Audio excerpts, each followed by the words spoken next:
It's every motorhead's dream to ride in the car with the spirit of ecstasy on the hood. Our tester, Martis Kurat, believes one of the grandest experiences you can have is to sit in a Rolls-Royce Phantom. It may feel like driving a city bus, but it's far more comfortable. It's an experience for both the driver and the passengers.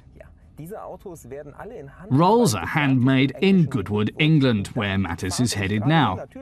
In a Rolls, of course, to see how the legendary automobiles are created.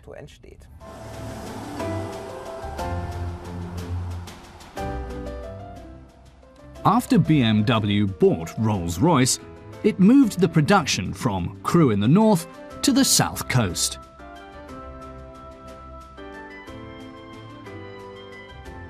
The modern production halls nestled in the tranquil countryside turn out 3,000 to 4,000 vehicles per year.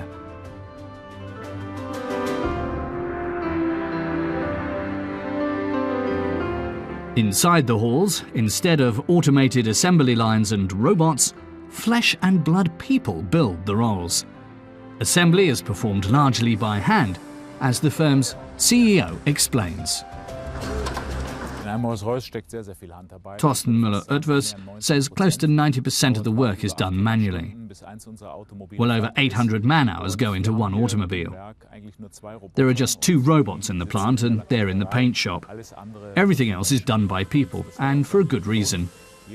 Every Rolls-Royce is highly customized to the buyer's individual needs. That in itself rules out conventional series production methods.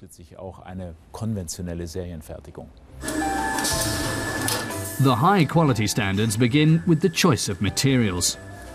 Every leather hide is inspected for damage, even from mosquito bites, before it's cut into the required pieces by machine.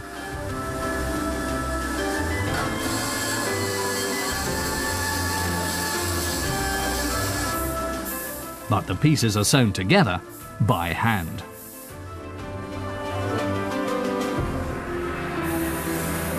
Nearby, craftsmen prepare the wooden parts. All the sanding is done manually to achieve optimum results.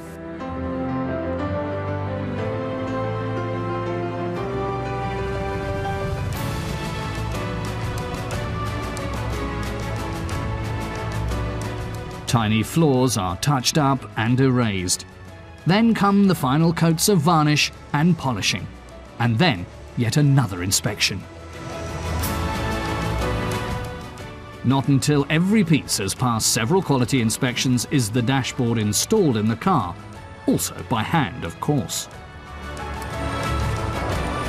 Every day happy that I'm working over here, and definitely it's the best work I have ever done. Chrissy Deacon is in charge of laying the fuel lines and compressed air hoses. You ask people where do you work and they say Rolls-Royce, it's like wow, so it's nice to have that feeling on my side when people ask me where I work, so it's good. Now the time has come to marry or combine the body and the powertrain, consisting of the engine, transmission, driveshaft and axles. Here too, every screw and every connection is secured by hand.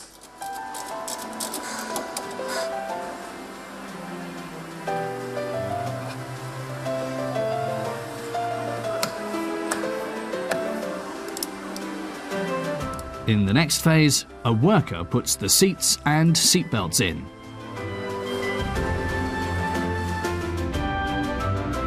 And, close to the end of the production process, another employee installs the doors.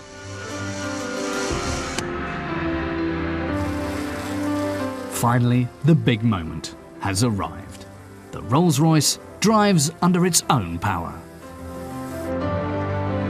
Before it leaves the plant, each car is thoroughly tested and inspected once more to make sure the tonneau cover fits perfectly and the gaps between panels are just right.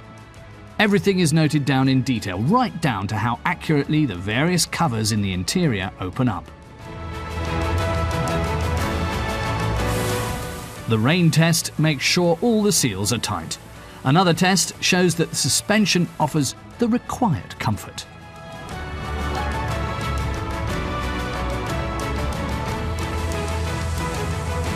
Only when the Rolls-Royce has passed every one of these tests is it delivered to the customer. There's only one thing that really bothers Mathis Kurat. He can't find anything to gripe about. This Rolls-Royce seems to be perfect in every way. Nahezu perfekt.